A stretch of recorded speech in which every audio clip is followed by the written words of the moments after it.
नमस्कार नमस्कार, आप सभी लोगों को बहुत बहुत स्वागत है आज के नए सेशन हेलो। में। गुरु जी नमस्कार प्रणाम। गुरुजी, प्रणाम गुरुजी। आउट प्रणाम क्लियरिंग गुरुजी। सेशन में अब हम शुरुआत करते हैं। प्रणाम गुरु जी। अभिषेक जी, प्रणाम प्रणाम, आप सभी लोगों को प्रणाम प्रणाम। गुरु जी। ये उधर ही जाने दो सारे। नमस्कार सर। नमस्कार। आवाज जा रही है सर? हाँ जी, हाँ जी, आ रही। सर, आपका अभी एक वीडियो यूट्यूब पे आया था, उसमें ये था कि राहु 11वें भाव का मालिक है, केतु 8वें भाव का मालिक है, सूर्य से चौथा इनकम का सोर्स और चंद्रमा से 10वां भी कुछ था। जी तो सर, मेरा ये क्वेश्चन था सर कि जैसे शनि 10वां और 11वां घर का मालिक होता है और मंगल जी भी पहला 8वां घर का मालिक होता है, जी। तो सर उसमें राहु का सिर्फ 11th हाउस होता है और केतु का 8th हाउस होता है, या सर इसका क्या पहले कंसेप्ट? इसको हाउस मत बोलो, इसको राशि बोलो। राशि, राइट सर। जब भी कहते हैं बेसिक एस्ट्रोलॉजी जो होती है ना, ये बहुत इंपॉर्टेंट होती है। हम कई बार बहुत आगे बढ़ जाते हैं और बेसिक चीजें हमें बहुत लेट में जाके समझ में आता। कुंभ राशि के दो स्वामी हैं। फिर से बोल रहा हूं, कुंभ राशि के दो स्वामी, दो लॉर्ड। मेन होता है शनि ग्रह, यानी प्राइमरी लॉर्ड, और सेकेंडरी लॉर्ड होता है राहु। इसी प्रकार से वृश्चिक राशि के भी दो लॉर्ड हैं। प्राइमरी लॉर्ड मार्स यानी मंगल, और सेकेंडरी जो लॉर्ड होता है वो केतु होता है। जो आप पूछना चाह रहे हो वो ये बात है। ठीक है, चलिए अगला चलते हैं। हाँ, बालकृष्ण जी। हाँ सर, कोई भी लग्न कुंडली में अ, अमावस योग और सूर्य ग्रहण एक ही भाव में हो तो उसकी लक्षण क्या हो दिखे दिखे जाते हैं जातक में। देखो, लक्षण के लिए तो हमने बड़े अच्छे वीडियोस बना रखे हैं, अमावस्या हम्म। दोष पर भी और सूर्य ग्रहण पर भी। हाँ सर, दोनों एक ही साथ हो तो एक ही भाव में तो। तो लक्षण तो आएंगे ही आएंगे। अच्छा। अगर किसी को पेट दर्द हो रहा है तो लक्षण तो आएंगे आएंगे। तो इसी प्रकार से ज्योतिष में भी लक्षण आते ही हैं। पर यहां पर मैं एक इंपॉर्टेंट बात बताना चाहता हूं। जिस भाव में भी ग्रहण लग जाता है, चाहे वो चंद्र ग्रहण हो, चाहे वो सूर्य ग्रहण, वो उस हाउस से रिलेटेड अच्छे परिणाम नहीं प्राप्त कर पाता, या बहुत ही कम परिणाम प्राप्त कर पाता। जैसे सपोज करो, किसी का राहु और चंद्रमा सेकंड हाउस में आ गया। अब ये धन भाव है, ये वाणी भाव है। अगर लड़की है तो उसके ससुराल का भाव है, लड़का है तो उसके खानदान का भाव है। तो अगर ये ग्रहण सेकंड में लगा हुआ है तो पहली बात तो उसको धन कमाने में बड़ी समस्याएं हैं। अगर वो धन इकट्ठा कर भी लेगा, जैसे ही ग्रह को लगेगा हाँ भाई अब इसने धन इकट्ठा कर लिया, उससे कोई ना कोई गलती करवाएगा, गलत इन्वेस्टमेंट करवाएगा। वह व्यक्ति गलत व्यक्ति के हाथ में पैसा दे बैठेगा, वो फिर खाली हो जाएगा और वो फिर बेचारा लगा रहेगा। वो कहते हैं कि एक राउंड राउंड लगेगा, वो गोल गोल जीवन भर घूमता रहेगा। एंड लास्ट, जब 50-60 साल की एज में होगा, जिस उम्र में आकर के लोग सोचते हैं हमने क्या खोया और क्या पाया जीवन में, तो उसको लगता है यार सारी जिंदगी मेहनत ही करते रहे, हमारे हाथ तो कुछ लगा ही नहीं। हम तो जहां से शुरुआत की थी आज भी वहीं पर ही है। तो उनके साथ ये समस्या हो जाती। और अगर गलती से सप्तम भाव में चला जाए तो मैं कहता हूं पहली मैरिज डैमेज होगी, या डैमेज की बराबर ही होगी। बेशक वो सेपरेट ना हो, पर वो सेपरेशन बराबर ही रहेंगे जीवन में। बेटर है ऐसे लोगों को सेकंड मैरिज की तरफ जाना चाहिए। अगर वो कहीं दूसरी जगह मैरिज नहीं करना चाहते तो अपनी ही वाइफ से सेकंड मैरिज कर लेनी चाहिए। समस्या ये है कि शादी होने के बाद ये पति पत्नी दोनों कंजूस हो जाते हैं, ये पैसा ही नहीं खर्चना चाहते और वो फिर वकीलों को देते हैं, कोर्ट कचहरी में देते हैं, पुलिस में देते हैं।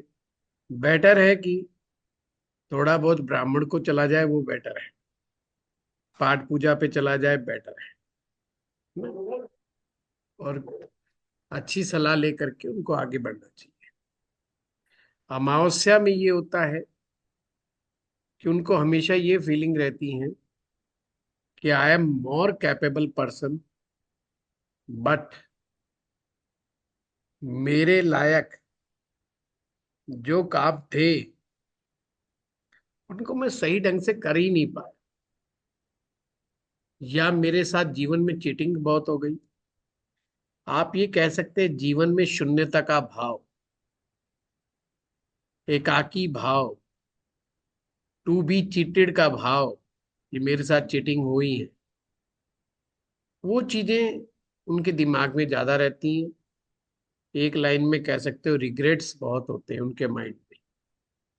हमने +2 में साइंस ले ली होती तो आज हम डॉक्टर होते, हमने फिर नौकरी नहीं छोड़ी होती तो आज हम ये होते, हमने उस धंधे में ये गलती नहीं की होती तो आज हम ये होते। इस तरह के रिग्रेट्स बहुत पैदा कर देते, और ये रिग्रेट्स ही हैं जो आगे चल करके मानसिक समस्याओं का एक बड़ा कारण बनते हैं। बाकी डिटेल जानना हो तो आप हमारे एस्ट्रो पाठशाला यूट्यूब चैनल में जाकर के अमावस्या दोष के ऊपर और ग्रहण के ऊपर आप, क्योंकि ये मेरे खुद के बनाए हुए सिंगल सिंगल क्लास में तो बहुत बार डिस्कस हुआ है, उनको देखेंगे तो और भी विस्तार से विद रेमेडीज आपको मिलेंगे। हाँ रेणु दुबे जी।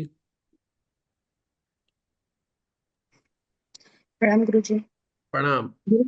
गुरु जी, आपने बताया था जल से प्रभावित करना बहुत सोच समझ के करना चाहिए। जैसे अष्टम में अगर शनि के साथ सूर्य बुध भी बैठा हो और मतलब जिसकी कुंडली में है ये बहुत ज्यादा सीरियस हो, उनकी दोनों किडनी खराब हो चुकी हो या और ज्यादा भी दिक्कत हो, तो रेणु जी उनको करा आपका सकते हैं? आपका प्रश्न स्पष्ट नहीं है। जल प्रवाहित करा सकते हैं तो क्या उनके लिए, मतलब इसमें अगर शनि के साथ आपने सूर्य बुध क्या भी हो कहा, तो?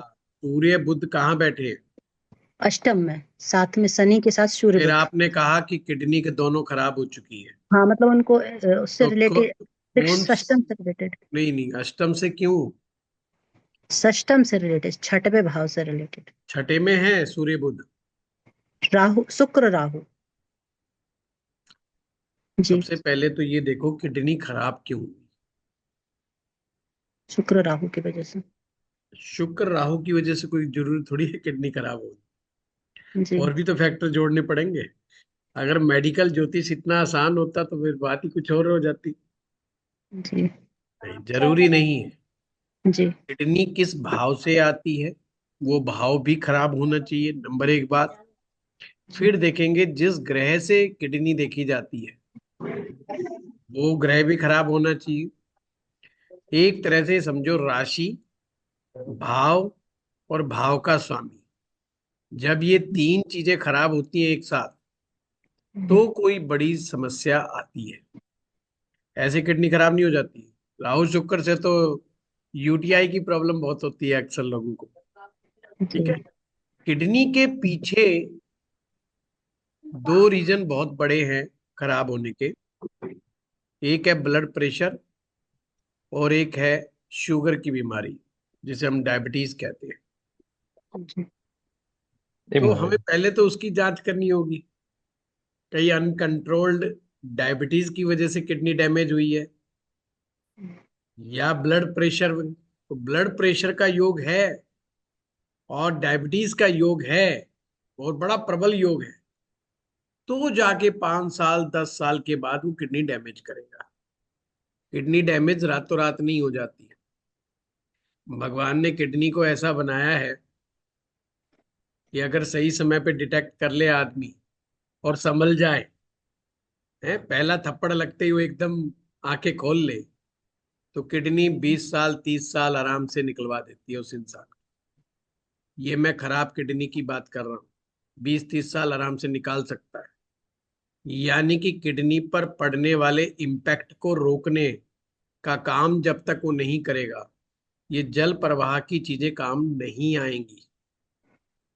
अगले ने गुस्सा करना छोड़ा नहीं, ओवर थिंकिंग छोड़ी नहीं, एक्सरसाइज शुरू की नहीं, डाइट पे कंट्रोल है नहीं, रिवेंजफुल, मैंने फलाने से बदला लेना है, मैंने ढिमकाने से बदला लेना है, ये चीजें छोड़ी नहीं, मेडिटेटिव लाइफ में आया नहीं। आप कुछ भी परवाह कर लो, उसका क्या होना है? वो खुद ही प्रवाहित हो जाएगा जल में। उसके शुक्र की चीजों को जल प्रवाह करने से क्या लाभ होना है?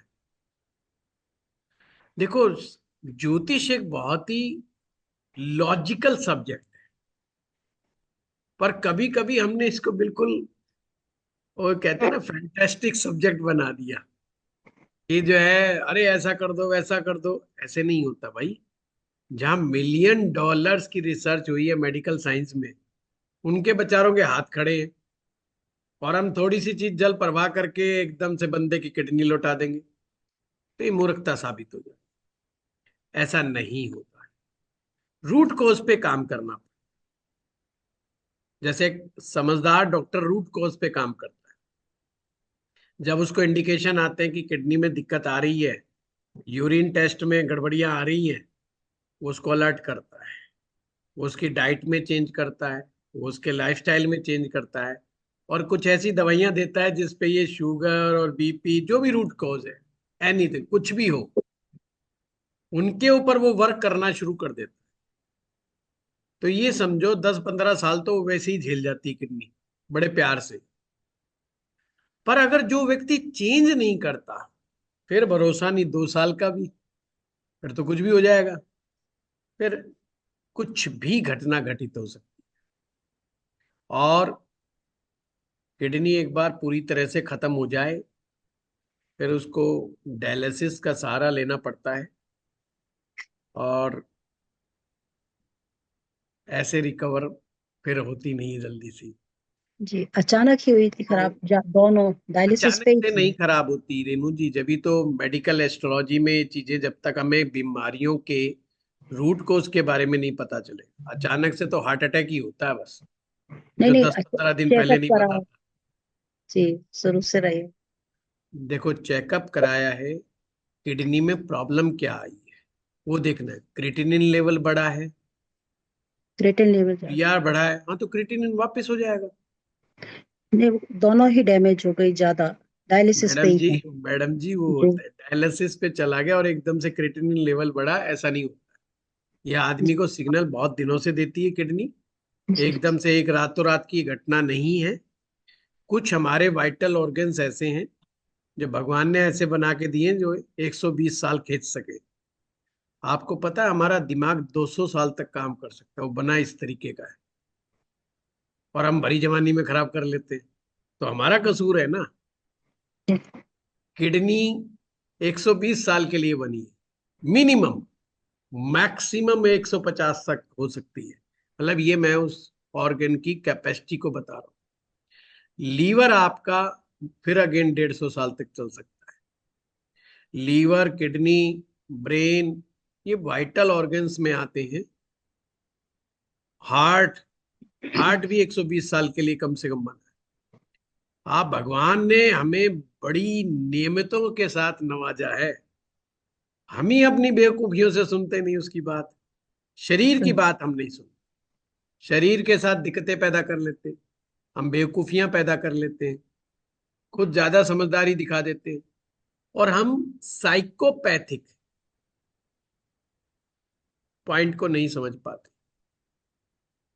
एक बार किडनी डैमेज हुई और बहुत इनिशियल स्टेज पे है, उसको रिवर्स करना बहुत ही आसान।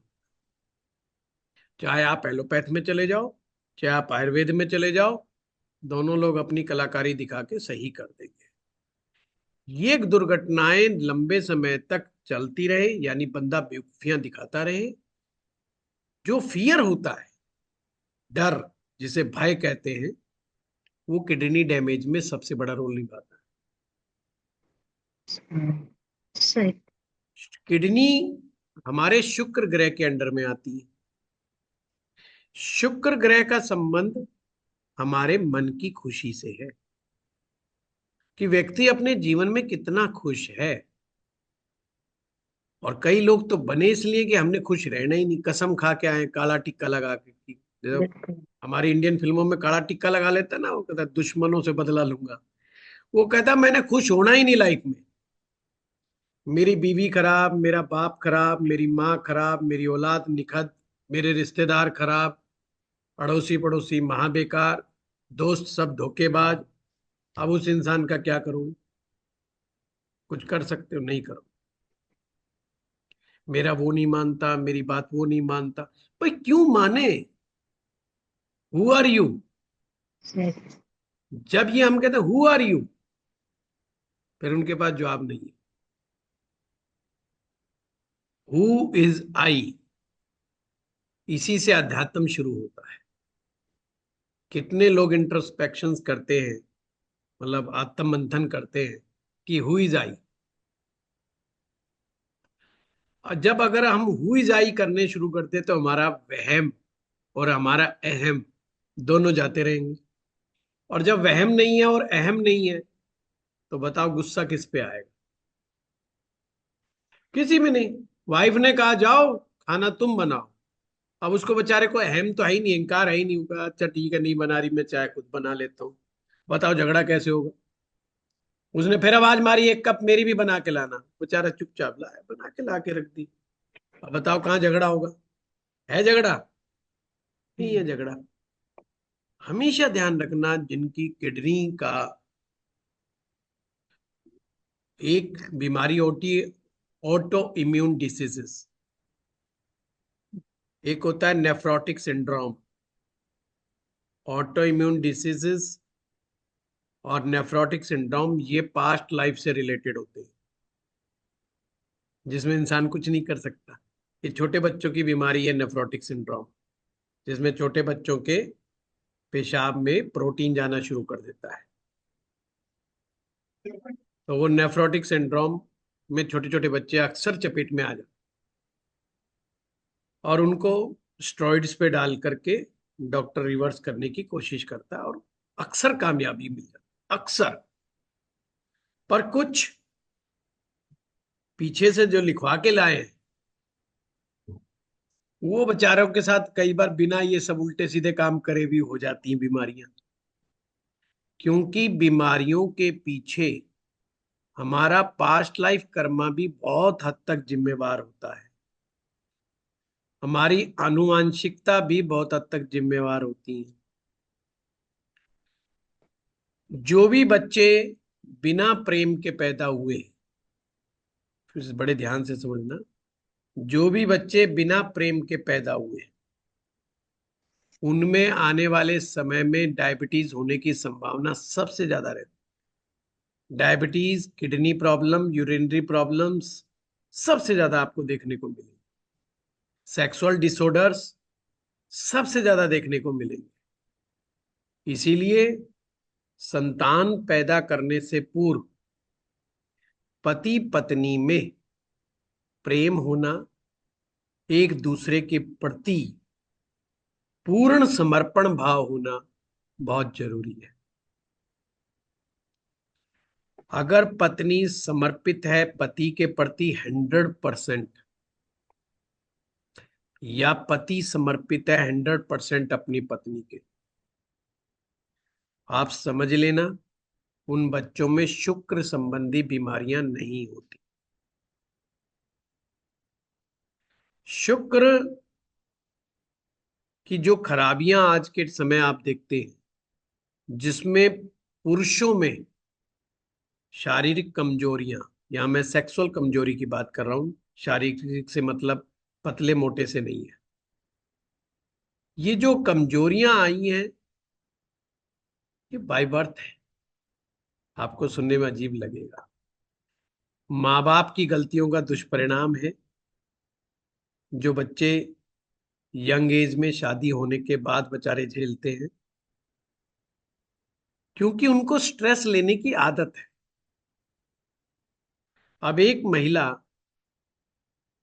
प्रेगनेंसी के दौरान पूरी स्ट्रेस में रही, फियर में रही, वो इसी झंझटों में उलझी रही कि मेरी सास देखो कितनी गंदी मिल गई, मेरी ननद देखो कितनी गंदी, पति मेरी सुनता नहीं है, मेरे माँ बाप ने मेरा साथ नहीं दे रहे, इस आदमी के आकर के दो कान पे नहीं बजा रहे। उसके दिमाग में यही चल रहा है। अब बच्चा ले क्या रहा है? उसको शुक्र का गुण कहाँ मिल रहा है? शुक्र तो गायब कर दिया माँ ने।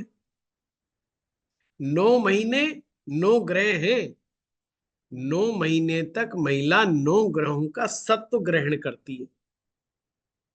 इसीलिए तो साधना सर्वोपरि बताया है गर्भ काल के दौरान। अब एक आदमी साधना करेगा तो सात्विक भोजन करेगा, सात्विक भोजन करेगा तो गुस्सा नहीं आएगा। ये सब इंटरलिंक्ड बातें हैं। और सात्विक भोजन करने के बाद गुस्सा आने के चांस ना के बराबर रहते हैं सामान्य परिस्थितियों में। अब आप सोचिए, जब गुस्सा ही नहीं आ रहा तो झगड़ा नहीं होगा। जब झगड़ा ही नहीं होगा तो प्रेम तो होगा ना। प्रेम तो वहां गायब हो जाता है जहां पर झगड़ा होता है, जहां पर गुस्सा होता है, जहां एब्यूसिवनेस होती है, जहां मार पिटाइयां होती, वहां पर होता है ये सारी समस्याएं। जहां जहां पर आप मंगल को आकर्षित करेंगी, और वो भी नेगेटिव मंगल। महिलाएं अपने गुस्से के कारण नेगेटिव मंगल को आकर्षित कर लेती हैं। बच्चा कैसा होगा? नेगेटिव मंगल का प्रभाव लेकर के पैदा होगा। वो मोस्ट क्रिटिसिज्म वाला होगा। वो उसने भी यही करने है कहानी, मेरे माँ अच्छी नहीं है, मेरा बाप अच्छा नहीं है, मेरा भाई अच्छा नहीं है, मेरा स्कूल अच्छा नहीं है, मेरी टीचर अच्छी नहीं है, क्योंकि नेगेटिव मार्क्स की गुण लिया है। उसको इस संसार में अच्छी चीजें दिखाई नहीं देती। इमोशन से युक्त बच्चे, खेलने कूदने वाले बच्चे, एंजॉय करने वाले बच्चे, छोटी छोटी चीजों से खुश होने वाले बच्चे, उनकी सेक्सुअल लाइफ 70 साल की उम्र तक फिट रहती है। हम बच्चे को वो पकड़ा देते हैं, ले जा बेटा, मेरा माथा मत खा। माँ बाप को लगता है चलो ट्विंकल ट्विंकल लिटिल स्टार सुनता है। स्क्रीन टाइम आपने बच्चे को ज्यादा दे दिया, उसका ब्रेन का विकास ही रोक दोगे। खुशी क्या होती है? वो फिजिकल रूप में खुशी तो महसूस ही नहीं कर रहा ना, वो वर्चुअली सब कुछ देख रहा है। पर दुनिया तो वर्चुअल नहीं है ना, वो तो फिजिकल है। हम एक दूसरे को छू सकते हैं ना, बात करके जो आनंद आता है, वो आनंद का तो आपने बच्चों को महसूस ही नहीं होने दिया। दो बच्चे जब दोस्त होते हैं, अपनी भावनाएं शेयर कर रहे हो, घंटों बैठे बतिया रहे हैं, कहीं घूमने जा रहे हैं, कहीं फिर पहले माँ बाप ढूंढ ढूंढ के लाते तो दूसरा कहाँ भाग गया, ढूंढ के लाओ रे, 4 आदमी छोड़ो उसके पीछे, पकड़ के लाओ, कहाँ गया भाई, क्या कर रहा था? भाई फलाने दोस्त के साथ था, वो बातें कर रहे थे। अब उनसे पूछो क्या बातें हो रही हैं। आज के बच्चों के साथ बातें हो ही नहीं रही। बातों से ही ब्रेन का विकास होगा ना। स्ट्रीट स्मार्ट कैसे बनेंगे वो? मोदी जी और राहुल के बीच में बस यही फाइट है। मोदी जी स्ट्रीट स्मार्ट आदमी है, उन्होंने पता नहीं कितने लोगों से मगज मारा है, चपड़ासी से लेके बॉस तक के साथ मगज मारा हुआ है। पर राहुल गांधी को बेचारे के पास ये फैसिलिटी नहीं थी कि वो अपने एक पीएन के साथ बैठ के गले में हाथ डाल के वो बेचारा खैनी खा रहा है और अपनी बातें बता रहा है गाँव की। राहुल को क्या पता कि इसके बेचारे के साथ क्या समस्या है, क्योंकि उसको बैठने का मौका नहीं मिला। क्योंकि छोटे आदमी के साथ बात करेगा तो तू छोटा हो जाएगा, तेरी थिंकिंग ऐसी हो जाएगी। उनको तो गरीब आदमियों से भी बात करने का मौका नहीं मिला। अब वो भरी जवानी में बात कर रहे हैं। वो विकास नहीं होगा जो नेचुरल विकास होना चाहिए। समझ रहे हो ना? ये बड़ा अंतर है और कुछ भी नहीं है। ऐसा नहीं है कि वो बहुत अच्छे हैं और वो बहुत बुरे हैं, बिल्कुल ऐसा नहीं है। ये सारा बचपन का मारा हुआ खिलाड़ी, बचपने का मारा हुआ खिलाड़ी, ये मतलब। ऐसे हम लोगों के बीच में बहुत सारे लोग, बहुत सारी बीमारियां ऐसी हैं जो इंसान को बहुत लंबे समय तक मौका देती पता करो क्या ये दोष पास्ट लाइफ से रिलेटेड है। अगर पास्ट लाइफ से रिलेटेड है तो डॉक्टर और हम लोग कुछ नहीं कर सकते। दुनिया का कोई भी ज्योतिषी विधि के विधान को नहीं बदल सकता। ये उस ज्योतिषी को भी समझ में आ जाना चाहिए और आम जनता को भी समझ में आ जाना चाहिए। जैसे हर दवाई हर पेशेंट को नहीं ठीक कर सकती। अब भाई अगर एक एमडी डॉक्टर से पूछो किडनी वाले से, उसके पास 5-7 दवाइयां हैं, ले दे के आगे से पीछे तक घुमा फिरा के वो उन्हीं पे एक्सपेरिमेंट करता है। मेरे पास एक पेट के डॉक्टर आए, उन्होंने कहा पंडित जी हम 60 साल की उम्र तक हमारे देश की जितनी भी दवाइयां हैं पेट से रिलेटेड सब एक्सपेरिमेंट कर चुके होते हैं। यानी वो इंसान सब ले चुका है ऑलरेडी। वो हमें उल्टा आके बताएगा कि मैं तो ये सब ले चुका हूं और हमारे पास कोई दवाई होती नहीं। तो इसका मतलब दवाई ऐसे काम करती नहीं है। दवाई भी उसकी काम कर रही है जिसके साथ किस्मत साथ दे रही है। पॉइंट समझे कि नहीं समझे? अगर वो पास्ट लाइफ से रिलेटेड नहीं है तो फिर पता लगाओ लाइफस्टाइल का प्रॉब्लम है, थिंकिंग का प्रॉब्लम है, क्योंकि लाइफस्टाइल थिंकिंग से आएगी, ये ध्यान रखना। अगर वो प्रॉब्लम है तो उसको काउंसलिंग करो। जल प्रवाह की बात तो बहुत बात की बात है। कोई दशा दुशा की खराबी से हुआ है, दशा की खराबी से अगर कोई गड़बड़ हुई है ना तो रिवर्स हो जाएगी। दशा जाएगी रिवर्स कर देगी। ठीक है। क्रिएटिनिन लेवल बढ़ गया है तो ठीक हो जाएगा, सामान्य हो जाएगा, पर आदत छोड़नी पड़ेगी। क्योंकि किडनी ने एक बार क्रिएटिनिन लेवल बढ़ाना शुरू कर दिया और बंदा नहीं माना, वो कर देगा गड़बड़। उनके माँ बाप के बारे में पूछो, उनके माँ बाप के रिलेशनशिप के बारे में पूछो, आप हैरान हो जाओगे कि आपकी माँ आपके बाप से दुखी थी या आपका बाप आपकी माँ से दुखी था। हैरान हो जाओगे आप। जो सूत्र मैंने बता दिया आप, वो सूत्र 100% आपको सही मिलेगा। अगर वो कह रहा है ऐसा नहीं है तो इसका मतलब झूठ बोल रहा है, वो बता नहीं रहा। मैक्सिमम लोग बता देंगे। इसीलिए कई बार महिलाएं भी हमारे पास आती हैं कि उनको फिजिकल सेटिस्फेक्शन नहीं मिल रहा है हस्बैंड से। मैं एक ही बात पूछता हूँ, आपकी सास की ससुर की आपस में कैसे बनती थी? वो कहे जाने दो जी, उनको तो उनका तो बुढ़ापा आ गया जी, वो कुछ भी बनती हो। अरे कैसी बनती थी? अजी लड़ते रहते दोनों, आज तक लड़ते रहते। ससुर मेरे अच्छे हैं, सास मेरी गड़बड़ है। लड़ते रहते हैं, गड़बड़ है। बस यहीं से आंसर मिल गया कि ये पीछे से आ रहा है, माँ बाप से आ रहा है। अब या तो नियम ये है कि माँ बाप को सुधारो, अब वो तो सुधरने वाले नहीं, वो तो वैसे ही लकड़ियों का इंतजार कर रहे हैं। उनको कह के देखो, देखी जाएगी जरा, अब तो हम यमराज से नहीं डर रहे, एक ना एक दिन तो सामना होना ही है। समझ रहे बात को? तो वो तो सुधरने नहीं, वहां से तो उम्मीद छोड़ दो। तो फिर क्या बिल्कुल। करेंगे? उनको कहो जीवन में प्रेम लेके आए। प्रेम दो तरीकों से आता है। पहला है इंसान से, और इंसान से जो प्रेम मिलता है वो किस्मत से मिलता है, आपके हाथ में नहीं है। It's not in your hand, ये समझ ले। तो फिर हमारे हाथ में क्या है? हमारे हाथ में है भक्ति, यानी भगवान से प्रेम, जिसको दुनिया की कोई ताकत नहीं रोक सकती। अरे इंसान ना करे ना सही प्यार, भगवान से प्रेम, भगवान की भक्ति। भक्ति में भी प्रेम सबसे बड़ा फैक्टर है। भक्ति का मतलब ही प्रेम होता है, ये समझ लो।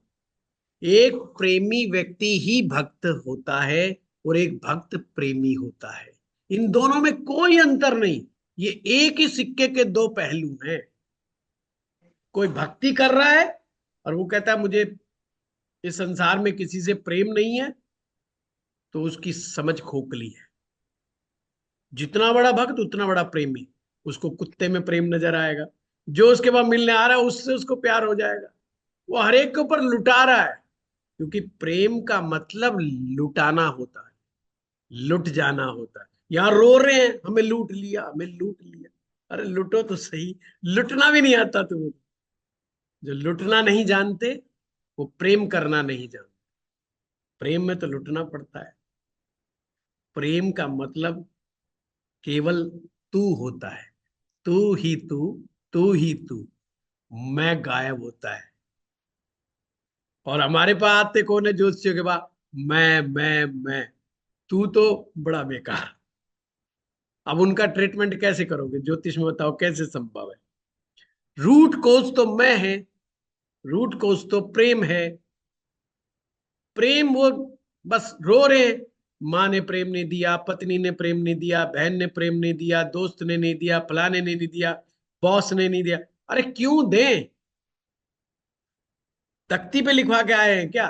5 आदमी अपॉइंटमेंट लेके आए हैं क्या कि साहब इस आदमी को प्रेम देने की जिम्मेवारी हमारी? काहे को? पीछे बढ़िया नहीं करा, इस जन्म में कुछ बढ़िया नहीं कर रहा, तेरे को काहे को मिलेगा? नहीं मिलेगा भाई। तो आपके पास एक ही ऑप्शन है, इंसान से नहीं मिल रहा है तो भगवान से कनेक्ट करो, अपने गुरु से कनेक्ट करो। सच्चा गुरु है तो वो प्रेम देगा, सच्चा गुरु है तो वो आपको रास्ता दिखाएगा, क्योंकि वो बड़ा फिक्स्ड है। वो ये नहीं कहता यार ये सफेद कुर्ता पहन के आया है या जींस पहन के आया है, उसको इससे कोई लेना देना नहीं। गुरु भावनामय है, गुरु भावना देखता है कि इसके अंतर मन की भावना क्या है। वो ये नहीं देखता कि 1 किलो सेब लेके आया कि खाली हाथ आया कि नारियल लेके आया या बेचारा 1 रुपया लेके आया। गुरु बनने के बाद ये चीज नहीं देखनी पड़ती। अगर किसी गुरु ने उसे अपना शिष्य मान लिया तो वो उसे भी उतना ही प्यार लौटाएगा जो 1 लाख रुपए देने वाले को भी कर, और वो भी भावना देखेगा। गुरु भावनामय है तो गुरु से प्रेम करो। जो भावनामय है उससे प्रेम करोगे तो कभी भी निराशा नहीं होगी। भक्ति भक्त को भगवान से मिलाने का साधन है, और वो केवल और केवल उन्हीं लोगों को प्राप्त होती है जो प्रेमी होते हैं, सच्चे प्रेमी, लुटने को तैयार बैठे हैं जो हैं। जो चोर सामने आए और कहे तू क्या लूटेगा, ले मैं निकाल निकाल के दे रहा हूं, पकड़, ये भी ले जा, ये भी ले जा, रुक रुक तुझे नहीं पता मेरी जेब में ये भी है, ये भी ले जा, जा। ये है प्रेम की निशानी। हम लड़ रहे हैं, चाय नहीं बनाई, इस बात पे झगड़े चल रहे हैं। तो प्रेम कहाँ है? प्रेम गायब है। और ध्यान रखना, प्रेम होते ही रेस्पेक्ट अपने आप आ जाए। एक दूसरे के लिए मरने और मिटने का जज्बा अपने आप आ जाता है। ये कहीं से बुला के लाने की जरूरत नहीं है। मूल तत्व है प्रेमी हो जाना। और प्रेमी जब हो जाएगा तो वासना कम हो जाती है कमाल की बात। एंग्जाइटी कम हो जाती है प्रेमी आदमी, बीपी गायब हो जाता है, कोई ब्लड प्रेशर की जरूरत नहीं है। कहीं एंग्जाइटी है ही नहीं ना, क्योंकि वासना खत्म हो गई। वासना है खींचतान, ये इन के इन प्रकारेण मुझे प्राप्त करना है, मुझे नहीं मिल रहा, मुझे प्राप्त करना है। आपका अपना जब मैग्नेट कमजोर पड़ जाता है तो व्यक्ति वासनामय हो जाता है, और वासनाओं से जो बच्चे पैदा होते हैं उनके शुक्र ऑटोमेटिक कंप्रोमाइज हो जाते हैं, उनकी कुंडलियों में कंप्रोमाइज आएगी आएगी। क्योंकि जो क्षण, जो पल इस संसार में आने का है आपका, ये बड़ा इंपॉर्टेंट है। ठीक है? तो रूट कॉज बहुत लंबे लंबे हैं, और प्रोफेशनल एस्ट्रोलॉजी में ये करना बड़ा मुश्किल हो जाता है, मुझे पता है। क्योंकि हमारे पास तो सामने वाला वासना से भरा हुआ, इच्छाओं से भरा हुआ व्यक्ति आ रहा है, जिसके अंदर या तो वासना है या इच्छा है। वासना का मतलब है या नहीं, तू ला के दे, मुझे नहीं पता, मेरे पास तो ये नहीं है, जा, आप तेरे को कह दिया, जा जो कर। जी, उनको सिर्फ शिकायतें हैं बहुत ज्यादा। हाँ बस। और इच्छा मर्सिडीज हो जाए, 200 करोड़ 500 करोड़ हो जाए, ये हो जाए वो हो जाए। वो रूट को समझना भी नहीं चाहता आपसे। हम्म, ये हमारी ज्योतिष में, प्रोफेशनल एस्ट्रोलॉजी में बहुत भारी कमी है। इसको इवन मैं बोल रहा हूं, पर मैं भी पूरा नहीं कर, बिल्कुल ही नहीं पूरा। उसको कहां तक समझाएंगे भाई?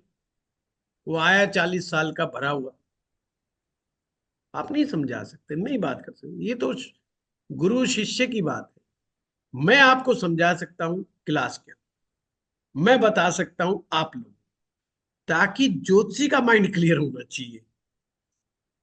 90% ज्योतिषी खुद उलझे पड़े,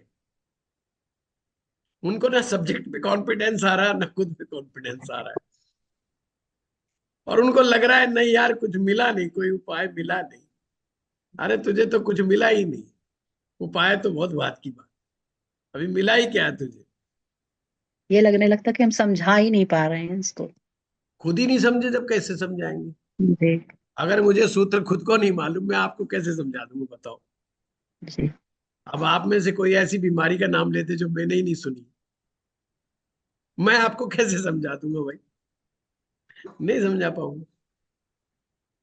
जो पेशेंट आते हैं, पेशेंट हमें बताते हैं ऐसा हुआ वैसा हुआ। कल का दिन आप मानेंगे, कल मेरे पास सारे ही डॉक्टर आए और एमडी डॉक्टर थे। कल का दिन मैं कहता हूँ डॉक्टर डे था हमारे लिए। कंसल्टेशन, कल 5 कंसल्टेशन थी, 5 में से 4 डॉक्टर थे, और लंबी लंबी बात चली मेरी उनसे, बड़ी गहरी गहरी बातें चली। मेरा भी मेडिकल एस्ट्रोलॉजी का कोर्स आ रहा, तो ऑटोमेटिक मेरा भी इंटरेस्ट बढ़ रहा है कि डॉक्टरों से बात करो भाई, है, ताकि वो भी कोई इंसाइट दे।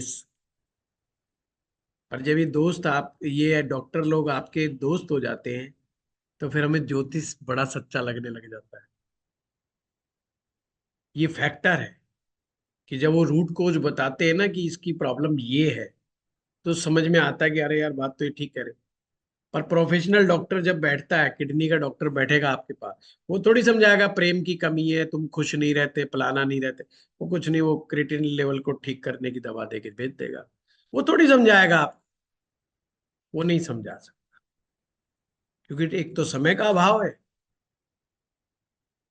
और उसको जो 1 करोड़ रुपया कॉलेज में दे के आया वो भी पूरा करना बेचारे को, तो कई पेशेंट भी देखने, कहाँ से करेगा? बड़ी समस्या है। तो जल प्रवाह से पहले जो बातें मैंने बताई उनको समझाओ, भक्ति का मार्ग बताओ उन्हें। क्रिएटिनिन लेवल अपने आप डाउन आ जाएगा धीरे धीरे धीरे। उनको कहो शांत रहना सीखो, और थोड़ा कॉन्फिडेंस लाओ, डरो मत, इतनी जल्दी नहीं मरने वाले हैं। 5-7 साल तो तुम्हारा डायलिसिस पे निकल जाएगा, ऐसे नहीं मरने मरने बहुत हैं। जितने खुश रहोगे उतना जल्दी डायलिसिस से पीछा छूटेगा, हैं। नहीं खुश रहोगे सही है। तो ये मशीन तुमसे दोस्ती कर लेगी, और ये दोस्ती नहीं छोड़ती, बस ये पक्की वफादार है, ये मरते दम तक लकड़ी में पहुंचा के ही मानेगी, है। जी। और किडनी पेशेंट में फिर हार्ट अटैक आने की चांसेस बढ़ जाते हैं, कार्डियक अरेस्ट होने के चांसेस बहुत ज्यादा बढ़ जाते हैं।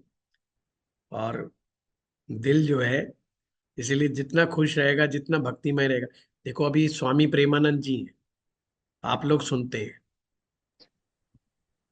और उनकी दोनों किडनी फेल है। वो ऐसा दावा करते हैं कि 20 साल से है। तो ये कितना बड़ा एग्जाम्पल है किडनी पेशेंट के लिए।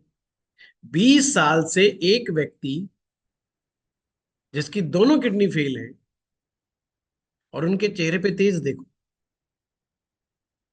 मैंने तो आज तक किसी किडनी पेशेंट का तेज ऐसा नहीं देखा।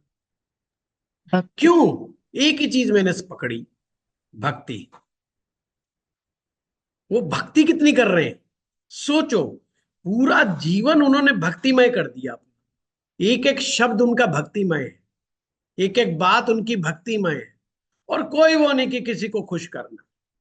जो गलत है सो गलत है, अंधविश्वास है सो अंधविश्वास है, जो सही है वो सही है, जो गलत है सो गलत। सटीक बोल रहे। किसी नेता की परवाह नहीं, किसी सरकार की परवाह नहीं, किसी गुंडे की परवाह नहीं, किसी मित्र की परवाह नहीं, किसी शत्रु का भाव किसी के प्रति नहीं। अब देखो, 20 साल सुना है डायलिसिस पे चलते हुए आदमी। लोग कार्डियक अरेस्ट 2-3 बार करवा लेते जब तक, तो पहुंच ना ले जब तक, क्योंकि वो भक्तिमय नहीं हुए, वो प्रेम में नहीं हुए। अब उनका भी परिवार नहीं है, पर देखो दर्शनों के लिए लाखों लोग बैठे हैं। अब ये उनका परिवार हो गया। तो रेणु जी, किडनी पेशेंट वालों को तो प्रेमानंद जी का उदाहरण दे दिया करो, जी। ठीक है ना। क्या वो हंसो मुस्कुराओ, है नाचो, उनके यहाँ बड़ा अच्छे अच्छे नाच होते हैं, डांस होते हैं। उनकी तो सोच है गुरु जी कि बस जीना है, भले हम कैसे भी जिए।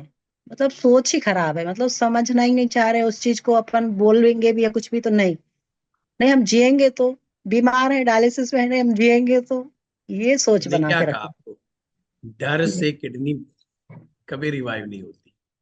और वो उसे यमराज के दर्शन हो जाते हैं हर दूसरे दिन तो, है। जी। तो कैसे किडनी रिवाइव करेगा, वो है? है। आपके सामने बहुत अच्छा खाना रख दिया जाए और सामने नाग देवता को बिठा दिया जाए, तो बताओ आप खाने पे ध्यान करोगे, नाक पे ध्यान दोगे? पे जाएगा। आप एक ही बात कहोगे, साहब भूख ही नहीं है मुझे, प्लीज हटा लो। कि शर्त सही यह है है। कि अगर आपका ध्यान हटा, ये नाक डसा, तो आपका खाने पे ध्यान कब जाएगा? तो जी उनका भी ध्यान सिर्फ मृत्यु का ध्यान करने लग जाते हैं, जी। क्योंकि उनके जीवन में उद्देश्य बचा ही नहीं, और चिड़चिड़े हो जाते हैं। जब किसी को कह दो मौत आने वाली हो, वैसे चिड़चिड़ा हो जाता है। वो अपनी पत्नी को कहेगा लाओ एक गिलास पानी पिला दो, उनने अगर ठंडा पिला दिया तो कहेगा गर्म क्यों नहीं पिलाया, गर्म पिला दिया तो कहेगा तुझे मारेगी, ठंडा क्यों नहीं पिलाया। अब पत्नी को कैसे पता, अब वो चिड़चिड़ा हो रहा है, वो भी बक देगी, बक देगी तो और गुस्सा आएगा, देख मैं इस हालत में हूं और कोई परवाह नहीं कर रहा मेरी। क्योंकि उस इंसान ने परवाह नहीं करी जिससे कनेक्शन बनाना था, बनाया नहीं। ध्यान रखना, नाड़ी और नारी विपरीत समय पर आने पर दोनों साथ छोड़ जाते। हमारी नाड़ी, वैद्य लोग नाड़ी देखते हैं ना, हमारी नाड़ी और नारी विपरीत समय आने पर साथ छोड़ देती है। सच्चा साथी, सच्चा मित्र विपरीत समय पे ही समझ में आता है। ये लोगों का गलत हुआ है। मुझे पहले ही पता था किडनी का पेशेंट, कैसे मान जाएगा, उसकी खोपड़ी खराब है जब भी तो किडनी में गड़बड़। खुश नहीं है वो, उन्हें खुश रहा कर, मूवीज देख यार, कोई बढ़िया फिल्में देख, कॉमेडी फिल्में देख, हैं। चारू राठी जी। धन्यवाद गुरु जी। राधे राधे गुरुजी। राधे राधे जी। हाँ गुरुजी, एक D10 चार्ट का मुझे एक प्रश्न पूछना था। जैसे कि D10 चार्ट में आपने ये बताया था कि D1 चार्ट के 10th हाउस के लॉर्ड को की प्लेसमेंट आपको D10 चार्ट में चेक करनी है। अ, ये तो बड़ा अच्छे से समझ में आ गया। जैसे कि सपोज अगर D1 चार्ट में 10th हाउस का लॉर्ड अगर 12th हाउस में बैठा है, तो जीवन में सफलताएं काफी कष्ट के बाद मिलेगी, मेहनत ज्यादा करनी पड़ेगी। लेकिन अगर उसका संबंध, अगर अगर उसका संबंध सपोज अगर कर्क लगन का D1 चार्ट है, और D1 चार्ट है, और D10 चार्ट जो है वो धनु धनु का है, और 10th हाउस 12th हाउस में शनि के साथ युति हो जाए मंगल की, तो शनि D1 चार्ट में 7th और 8th हाउस का लॉर्ड हुआ। तो क्या ऐसे में हम कह सकते हैं कि कहीं ना कहीं संयोग से एस्ट्रोलॉजी से संबंध बन जाएगा? ऐसे कैसे बन जाएगा? क्योंकि वो शनि 9th, ये 8th हाउस का लॉर्ड है ना D1 में, इसीलिए। ऐसे थोड़ी होता है। अच्छा। हम्म, ऐसे थोड़ी होता है। पहली चीज तो, जब भी 10th का लॉर्ड 12वें में जाएगा, यहीं पे रुक जाया करो, सीधा D10 में भागने की जरूरत नहीं है ना। पहले मास्टर लोग 12 खड़ी सिखाया करते थे। 12 खड़ी जिसको नहीं आती थी आगे क्लास में जाने नहीं देते थे। वो कहते थे ये क्या फिर लिखेगा हिंदी, इसको 12 खड़ी नहीं आई तो, है। तो हम लोग 12 खड़ी सीखे हुए लोग हैं, इसलिए वहीं रुक जाते हैं। आगे जब बढ़ेंगे, जब पहले 12 खड़ी आएगी। 10th हाउस का लॉर्ड 12वें में जाने का मतलब बताओ पहले। आपने कहा बड़े संघर्ष के साथ उसको सफलता मिलती है, यही बताया। हाँ हाँ। ऐसा क्यों है, ऐसा क्यों है? हाँ, क्योंकि D1 चार्ट के 10th हाउस का मैं D1 लॉर्ड की ही अगर, बात कर रहा हूँ। अच्छा D1 की, अच्छा मैं वो D10 चार्ट में प्लेसमेंट चेक कर रही थी उसकी। मैंने छोड़ो, D10 में जाएंगे नहीं अपन, D1 पे अटकेंगे पहले। हाँ, अगर 10th हाउस का लॉर्ड 12th हाउस में चला गया, एक तरीके से तो हम ये कह सकते हैं, अगर उस पे पाप ग्रहों का प्रभाव नहीं है छोड़ो, तो फौरन कुछ से। भी नहीं है, सीधा मंगल बिठा दिया आपने 12वें में। अब बताओ। मंगल तो हो मैं हाइपोथेटिकल बात नहीं करता जी, बाद में बताऊं नहीं जी शनि भी देख रहा था राहु भी देख रहा था, ऐसा कुछ नहीं करूंगा, चिंता ना करो। तो गुरुजी हम ये कह सकते हैं फॉरेन से कनेक्शन बैठ सकता है, बार बार जॉब क्यों छूटने का क्यों, खतरा रहता मैं है। लॉजिक समझना चाह रहा हूँ क्यों। हम्म। क्योंकि 12th हाउस जो है वो कहीं ना कहीं नुकसान का घर है, फॉरेन का है। 4th हाउस से 9th हाउस 12th हाउस होता है, तो कहीं ना कहीं बाहर से कनेक्शन, अपनी भाई जन्मभूमि से बाहर का यही यही कनेक्शन। यही यही गलती है, क्योंकि आप अच्छा। जानते हो, आप विदेश में बैठे हो तो इसलिए आपको लग रहा है ऐसा हो गया, पर ऐसा नहीं है। हाँ। लॉजिक को पकड़ो। 12वां भाव कुंडली का 12वां है, 10वें का 12वां थोड़ी है। कुंडली का करेक्ट करेक्ट। 12वां है, हाँ हाँ। 10वें का 12वां थोड़ी है। 10वें का लॉर्ड 12वें में गया, तो कुंडली के अपने से लॉर्ड है, 3 घर आगे के। अपने से तीसरे गया। हम्म। मैं लॉजिक समझ देना चाह रहा हूं। 10th का समझ। लॉर्ड कहाँ गया, अपने से तीसरे। इसे 12वां तो कुंडली का 12वां है जी। 10वां भाव क्या समझ रहा है उसको, 10वें के लिए संघर्ष। 12वां नहीं है, 10वें के लिए तो तीसरा है वो। लोग अक्सर गलती करते, अजी मेरा 9वां भाव का स्वामी 12वें में बैठ गया, मैंने कहा अच्छी बात है, इससे अच्छी बात क्या होगी। अरे नहीं जी लॉस में चला गया। इसका मतलब अभी इसका बेसिक ज्योतिष कंप्लीट नहीं हुआ है, अभी वो बेस से ऊपर नहीं बढ़ा है। अरे भाई वो कुंडली का 12वां, वो 9वें से तो चौथा है, सुख में करेक्ट। गया, सुख उसको में हर गया। चीज तो इजीली मिल जाएगी। कहाँ दिक्कत आ रही है, दिक्कत नहीं आ रही है, पर मुझे लग हाँ रहा एकदम है सही जो है। ना था वो नहीं बन पा रहा हूँ। अरे ये तो हर एक को लगता है, 100 में से 100 आदमियों को लग रहा है। मैं एक हमारे गुड़गांव के एक ऐसे उद्योगपति के साथ बैठा था, जिनकी वेल्थ 30,000 करोड़ से ज्यादा है। उनकी ये उनकी भी शिकायत है कि हम अंबानी क्यों नहीं बन पा रहे। तो ये कंप्लेंट तो सबकी होती है, इसका इससे 12वें में जाने से क्या लेना देना। हमने ये देखना है, कर्म का भाव है, कर्म कहाँ गया, अपने से तीसरे। तीसरा एफर्ट्स के। भाव हमारे एफर्ट्स को दिखाता है, वो आपको ताकत देता है एफर्ट्स करने। ऐसा व्यक्ति अपने कर्म को लेके बड़े एफर्ट्स कर, अपनी कामयाबी को प्राप्त करने के लिए बहुत ज्यादा एफर्ट्स करेगा। तो ये गंदी बात है कि अच्छी बात अच्छी बात ही है। है? अच्छी बात है। एक आदमी नालायक सही। होता है, कुछ नहीं करता, किस्मत के सहारे बैठा है। एक आदमी कभी इधर हाथ मार रहा है, कभी उधर पैर मार रहा है, कभी कुछ कर रहा है, कभी कुछ। एफर्ट तो कर रहा है भाई वो, और एफर्ट्सफुल आदमी ही एक ना एक दिन बाजी जीत जाता है। अब आप कहेंगे जी फिर 12वें में जाने की क्या बात हुई। 12वें में जाने की बात ये हुई कि मंगल 12वें में गया। अब आपकी भाषा बदल गई। पहले हम कहते 10वें भाव का स्वामी 12वें में गया, अब भूल जाओ। अब आपने कहना है मंगल 12वें में गया, तो नुकसान मंगल का है।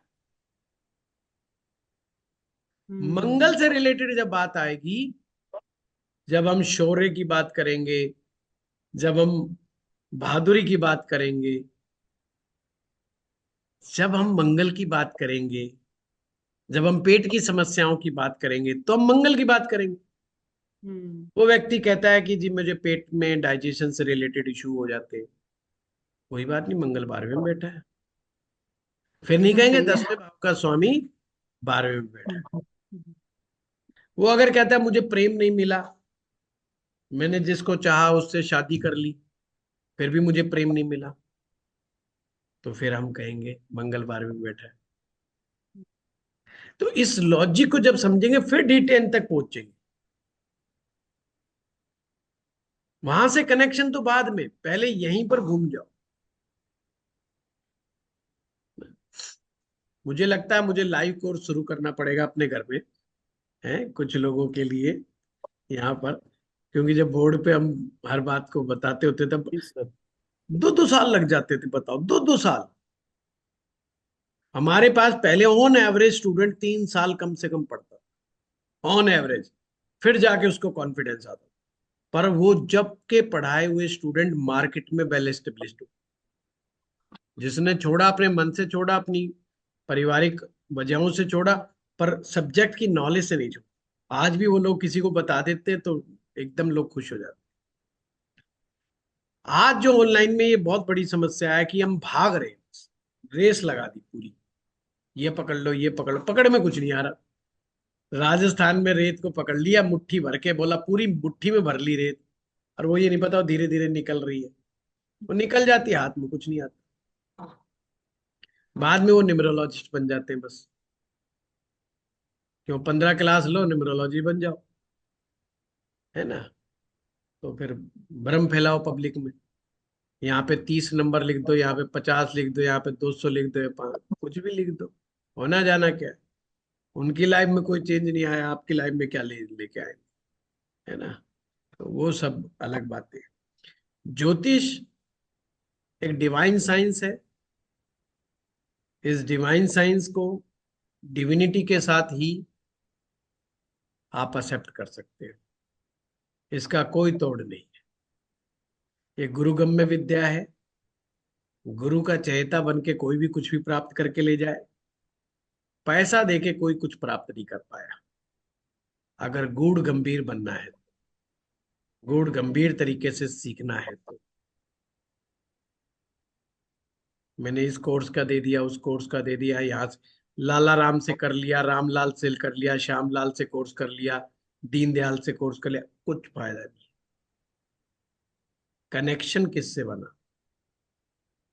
4-5 पकड़ तो लिए, कनेक्शन किससे बना? वो नहीं बना।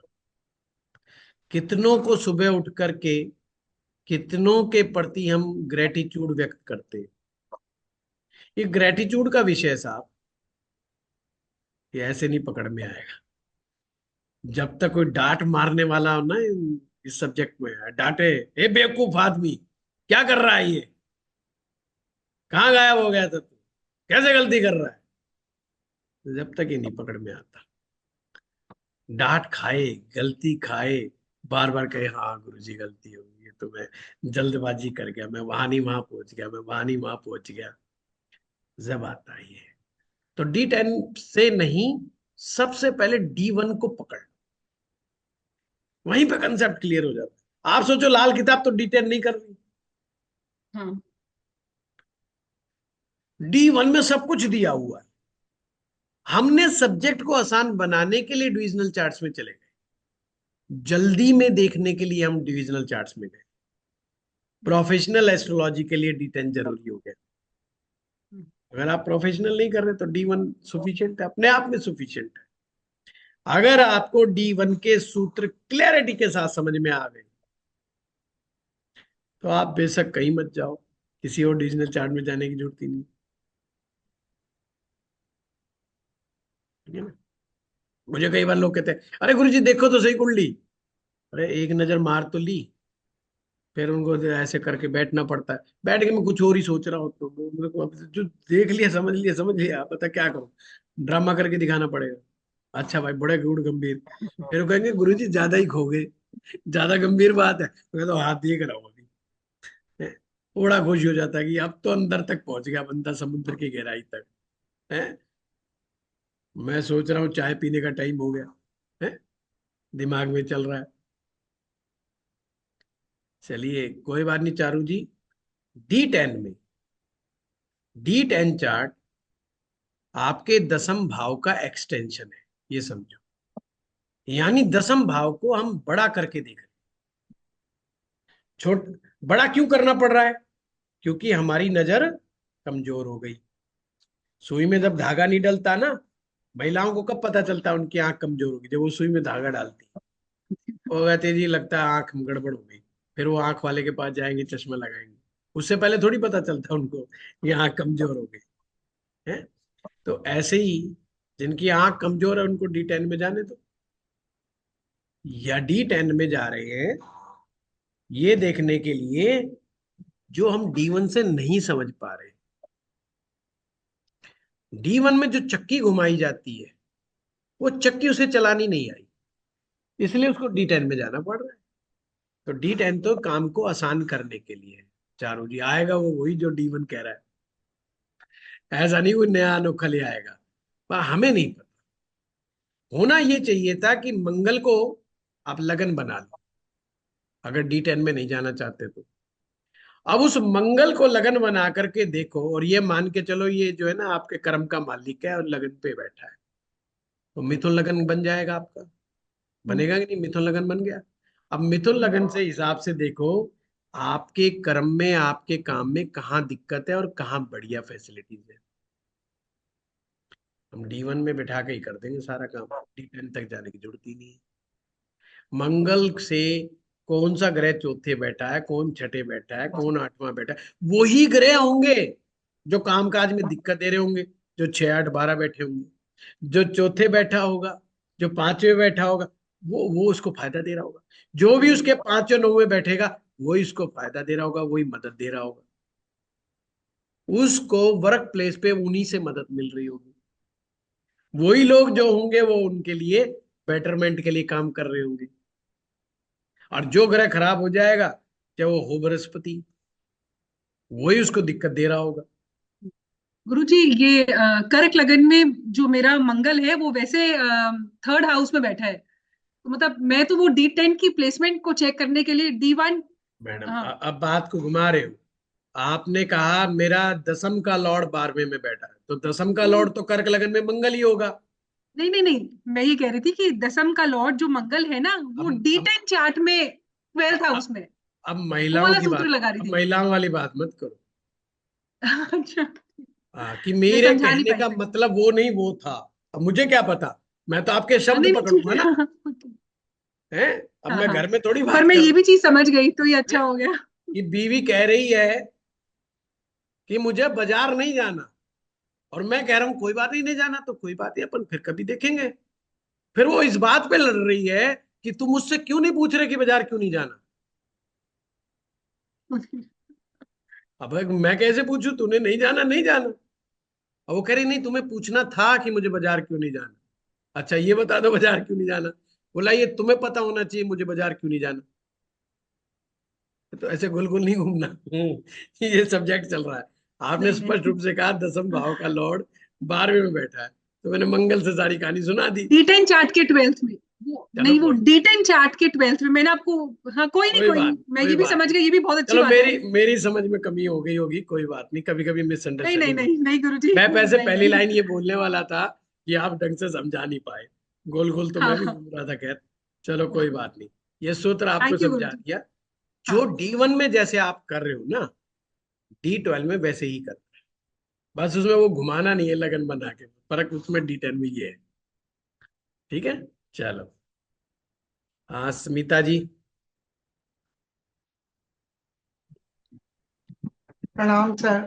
प्रणाम। इस सुबह का जो संडे का तो जो आपकी सर चर्चा होती है वो ऐसी गजब होती है, मुझे तो आनंद आ जाता है। और मुझे आपकी इतना मेडिकल नॉलेज पे सर इतना जबरदस्त, मुझे मतलब मुझे गर्व होता है कि आपकी इतनी क्लैरिटी है, that you are so much profound in it besides being a wonderful.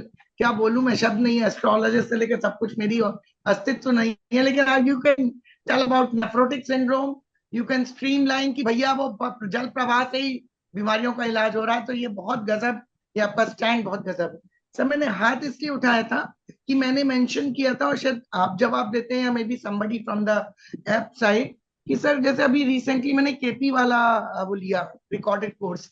Sir please PDF चाहिए होते हैं, बिकॉज ना उसमें हम देख नहीं पा रहे होते हैं, एनलार्ज नहीं होता, बिकॉज केपी की तो वो प्लेसमेंट देखनी पड़ती है जो once, and the mentor is too good. वो कोर्स बहुत बढ़िया है, और केपी मुझे बहुत थोड़ा बहुत पता एपी है सर। आई आपने वांट मैना भटनागर जी का लिया है या प्रदीप जी दलेला मैं जी जी का है? जी सर, मैना भटनागर जी का लिया है। बहुत शानदार है। मेरी बहुत बहुत गजब है पुरानी, वो। कल ही मैं अपने स्टाफ से बता रहा था कि 2008 या 9 के 8 के बैच की स्टूडेंट है मेरी। ओह बहुत ही 2008 क्लियर के है वो, बैच की स्टूडेंट। So good. मैंने कहा ना, जिन्होंने मेरे घर में बैठ के सीखा है ना, वो क्लैरिटी के साथ सीखा। बिल्कुल सर। सर मैंने उनके यूट्यूब भी एक्सेस किए, जो प्रोमो थे, मुश्किल से दो हैं, और वो I just went ahead with that. But once she discusses charts ना, तो सर वो ऐप पे एनलार्ज नहीं होते। तो सर कोई भी वो उन्होंने पीडीएफ नया नया सर। केपी का सीखा था, तो उन्होंने जी मुझे कहा था, देखो जब आप वैदिक ज्योतिष कर लेते हो ना, तो केपी सीखना बहुत इजी हो जाता है। Exactly sir, exactly, this is exactly, मैं इसलिए चाहती हूँ, जब मैंने तब पहले तो मुझे कुछ आता नहीं था, अब मेरी जो थोड़ी बहुत 10% नॉलेज है उसमें केपी समझना मुझे आसान है, दैट बिकम्स अलजेब्रिक बस डेरिवेशन। बस तो मैं समस्या देखना चाह रही थी, और समस्या मैं ये है सिखाने कि समय में जिन देखती लोगों ने मेरे घर पे आके सीखा, यहाँ तो मैं बड़ा हंसता मुस्कुराता सा चेहरा दिखाई देता है, स्वीट सा है, वहाँ ये खड़ूस टाइप हो जाता है टीचर है, सर, तो आई कैन डांट बेचारों ने। अंडरस्टैंड, बिकॉज और सर इवन उसके बगैर नहीं महिलाओं होता के कुछ। ऊपर भी महिलाओं पर भी कई बार डांट लग जाती है मेरे क्लास सर में। अच्छे तो अच्छे टीचर के लक्षण ही यही है कि वो इतना सख्त हो कि वो डांटे। मैं खुद ये करती हूँ कि मैं दिन भर यही करती हूँ और शाम को प्यार करके भेजती हूँ अपने टेक्नीशियन को, बिकॉज आई मीन एक सावधानी हटी तो दुर्घटना घटी। उसी तरह से एस्ट्रोलॉजी भी है कि आपने प्रेडिक्शन ही गलत कर दिया तो वो अगले जने का तो मन ही को हो गया कुछ का कुछ। So it's also a very responsible मैं job. देखूंगा स्मिता जी, अगर कोई पीडीएफ अवेलेबल हुई तो हम जरूर करेंगे ना। बट सर आई थिंक उन्होंने हमारे जब यहाँ पर जो केपी एस्ट्रोलॉजी सीखने का इच्छुक है, मैना भटनागर जी वाला कोर्स वो ले बहुत सकते बढ़िया है सर वो, बस उसमें मुझे ये लिमिटेशन लग रही है sir, how to access, because वो मुझे दिखता नहीं है क्योंकि मेरी टैब पे, तो कोई उस बनी, दिन आप का जो हमारे स्टाफ डिस्कशन से होता है। बात कर लेना, आप हमारे स्टाफ से बात कर लेना, आपको सर सॉल्यूशन मिल मेरे जाए। पास एक नंबर है, मैं चली कर लूंगी उस पे। बाकी जो उस समय की जो लाइव कोर्सेज होंगे ना सर, उसमें डे बाय डे उन्होंने करे हैं share, because she has been speaking कि मैं ये चार्ट शेयर कर दूंगी, तो वो जो लाइव कोर्सेज की किसी के नहीं पास करे होंगे, वो, क्योंकि ये बहुत पुरानी बात हो गई समिता जी एक्चुअली में ना, तो देखते हैं कि हमारे पास अवेलेबल है नहीं है, क्योंकि मैंने कहा सर ना। वैसे हाँ मतलब कोई गलती नहीं है, क्योंकि आप लोगों ने क्लेम नहीं किया हुआ, आपने वीडियो रिकॉर्डिंग कंटेंट ही रखा हुआ है हाँ, नहीं इन द वो तो रिकॉर्डिंग, तो वो आपकी ओर से वो नहीं है। लेकिन जब मैं सुनने लगी पहले दूसरे तीसरे, तो वो देख नहीं पा रही। हो जाए सर तो बहुत अच्छा है। उसी उन्होंने तरीके से बाकी उन्होंने एक बुक भी लिखी है। अच्छा। हाँ, आप जा करके देखना, गूगल पर भी अवेलेबल है। तो अभी she is on going sir, KP के ले रही हैं क्या वो, क्या अभी भी नहीं अब नहीं, ले? बेसिकली तो वैदिक ज्योतिषाचार्य है ना। अच्छा। बेसिकली बट तो वैदिक ज्योतिषाचार्य है। एक्सप्लेन वेरी वेरी वेल, मतलब देखिए, रियली एक लेने वाला होता क्या कोर्स है। था, मैं आपको समझाता हूँ। मुझे जाना जाता था वैदिक ज्योतिषाचार्य के रूप में, और लोग सीखने आते थे ये। हमें जब मूड चेंज करना होता था, तो हम लाल किताब अनाउंस करते थे। अच्छा। तो जी लाल सर। किताब ओकेजनली था, और जो वैदिक ज्योतिष है वो पक्के तौर से होते ही होते थे, 2-3 बैच। ऑनलाइन में उल्टा हो गया। और हुआ ये, मैं पहले सोचता था बड़े अच्छे लोग लाल किताब कर रहे, इतने लोग कर रहे, तो इतने अच्छे सिखाते होंगे। अब पहले लाल किताब तो कोई सिखाता भी नहीं था, बल्कि कोई क्लास नहीं चलती थी लाल किताब की। ऑनलाइन आने से चलनी शुरू हुई। बाद में पता चला इन्हें तो सिखाना क्या, खुद को नहीं आता इनको। तो जब हम आए तो हम छा गए, क्योंकि मार्केट में था ही नहीं कोई। अब ये हो रहा है कि पब्लिक की डिमांड इतनी है कि मुझे ना चाहते हुए भी लाल किताब लानी पड़ जाती है। सर बहुत से सही वैदिक कहा, ज्योतिष बिकॉज का आई नंबर कुड नहीं आ रहा। अब भी आई मैं कुड बड़ा कम हार्ड, हमारे पास हर डे 2 इंक्वायरी कम से कम आती है, लाल किताब ज्योतिष का कोर्स कब शुरू कर रहे हैं। आते हो, बिल्कुल और अब सर। भी छाती पर पत्थर रख करके मेडिकल एस्ट्रोलॉजी का शुरू किया है, कि भाई इस बार तो मेडिकल एस्ट्रोलॉजी करनी है शुरू। मैं कई बार बोल चुका हूँ। तो अब ये बुधवार से पहली क्लास होगी हमारी मेडिकल एस्ट्रोलॉजी की। अभी तो डेमो हुआ था, है ना। तो ये इस तरीके से, कोई बात नहीं। हाँ, Gyanendra thank you Upadhyay so much ji. Sir, मैं बात कर लूंगी, और कुछ हो पाएगा तो सर आप याद करके उनको कहिएगा, कोशिश कर लेंगे, क्योंकि इसमें एक्स्ट्रा जरूर। कोशिश करनी पड़ेगी। उन लाइव क्लासेस से ही हमें कुछ कर पाएंगे पोस्ट, ऐप ठीक। पे भी कर देंगे सर, तो देख लेंगे हम लोग। Thank you so much sir. हाँ, ज्ञानेंद्र।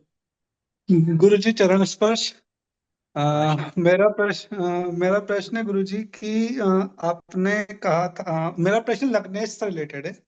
आपने एक बार कहा था लग्नेश इन 12th हाउस, आपने उसके लिए किसी वीडियो में कहा था कि है ना, वो कुछ बातचीत में हो रही थी, और वो ये था कि वो व्यक्ति थक हार के, अपनी गलतियों से थक हार के आखिर में भगवान के पास चला जाता है, मतलब उसकी भक्ति वहां पे लग जाता है। तो आपने ये बात कही थी कि है ना, वो हाँ भाई, वो आखिरी में, क्योंकि है ना उसके पास कुछ बचता नहीं है, अपनी सबके पास से जा जाके आखिर में उसको सिर्फ भगवान ही दिखाई देते हैं। तो मेरा प्रश्न है गुरु जी, कि मतलब कि अगर वो भगवान के पास चला गया है, तो क्योंकि कहीं से प्रेम तो उसे मिला नहीं, ये सब मेरे को लग रहा है, हो सकता है मैं गलत हूँ। तो वो मतलब कि वो अपनी नियति से अब कैसे लड़ेगा उस चीज के लिए?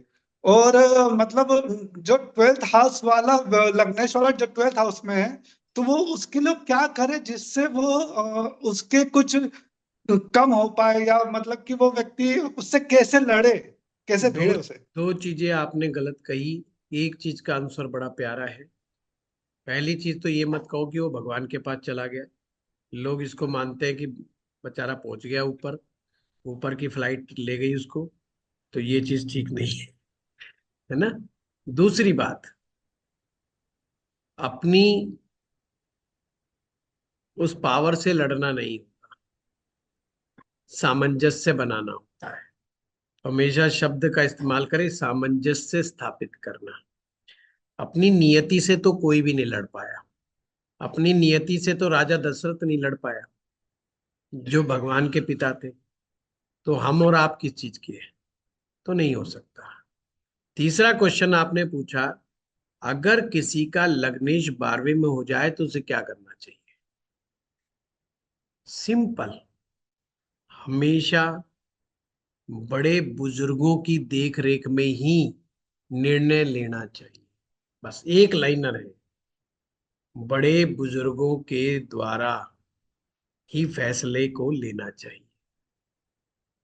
खुद से डिसीजन मेकिंग ना करें, नुकसान नहीं होगा। सिंपल सी बात है। और लग्नेश 12वां चला जाए, आदमी मानता ही तो नहीं, बाकी तो सब कुछ है? ऊपर से शनि। अब वो कोई भी बैठा हो, है। हमारे हरियाणा में कहावत है कि तेरे अंदर भाई क्या गुण है? बोला मेरे अंदर एक बड़ा गुण है। बोला क्या? एक तो मैं कुछ जानता नहीं, दूसरा मैं किसी की मानता नहीं, है। तो वो बड़ी समस्या हो जाती है। हाँ, तिरुबंध सिंह जी। सर सादर सादर प्रणाम सर। सर प्रणाम। मुझे बहुत ज़्यादा नहीं आता। मेरा एक सिंपल सा क्वेश्चन है सर। जैसे कर्क लगन की कुंडली है, और नो नो, कन्या लगन कर्क राशि। जी। तो ये सर चंद्रमा 4th हाउस में बैठा है या 11th नहीं हाउस में बैठा है? नहीं, 11th में बैठा है 4th में नहीं है सर? ना। अच्छा सर, आप जो भी अपने वीडियोस में बात करते हैं ग्रह से या नंबर से रिलेटेड, वो सब लग्न कुंडली के रेफरेंस से होती हैं? हाँ, लगन से भी होती है, देखा जाता है। चंद्र कुंडली अगर पढ़ा रहा हूँ तो फिर वो मामला बदल जाएगा। ओके। Okay, thank you. हाँ, सुनील टूटू जी। सिद्धार्थ नैयर जी। प्रणाम गुरु जी। प्रणाम। गुरु जी, बस मैं तो इतना ही जानना चाह रहा था कि ऑफलाइन कोर्सेज कब से शुरू हो रहे हैं? I would love to come and join. अब करना ही पड़ेगा थोड़ा सा, सर्दियों के बाद शुरू करते हैं। हाँ, और वो हमारा एक सर डिस्कशन भी पेंडिंग है, बिकॉज अब सर्दियां भी शुरू हो गई हैं, तो आई थिंक ग्रुप में जो बाकी लोग एक्टिव थे, मैं हम्म। उनसे डिस्कस करके we will plan it out. अच्छा अच्छा, जरूर जरूर। ठीक है गुरु। हाँ, हर्षवर्धन जी। प्रणाम गुरु जी। प्रणाम। ये जो ड्रीम्स होते हैं, इनका भी क्या कुछ एस्ट्रोलॉजिकल रीजन है? क्या चीज होते हैं? ड्रीम्स जो है रात में जाते हैं, किसी को ड्रीम आते हैं अच्छा, और जैसे, ड्रीम एनालिसिस। हाँ सर, हाँ बिल्कुल, इनका अपना होता है जी। तो इसको कैसे करें सर? कुछ इसका है पूरा? मैं तो करता नहीं हूँ, तो अच्छा हर्षवर्धन जी मैं रिकमेंड भी नहीं करता हूँ, अच्छा। है ना। नहीं, जैसे होता है घर में किसी को ड्रीम आए, जैसे मेरी वाइफ ही कल बोल रही थी कि मैं रोज रात को देखती हूँ मेरी बेटी घर में झाड़ू लगा रही है। हम्म। तो मतलब मैं गुरु जी से पूछूंगा इसका क्या कोई, मैं तो प्रेडिक्शन करता नहीं, है? क्योंकि ठीक है सर, इसके थैंक यू। पीछे ड्रीम्स कब और कैसे और क्यों आते हैं, अगर हम इसके विज्ञान को समझेंगे तो हम भी, जो भी इसको सीखेगा फिर वो आगे काम नहीं करेगा इसके ऊपर। ओके। चलिए, सभी का हो गया। सुनील टूटू जी अभी बिजी हैं। चलिए, धन्यवाद आप सभी लोग। प्रणाम गुरुदेव। प्रणाम प्रणाम।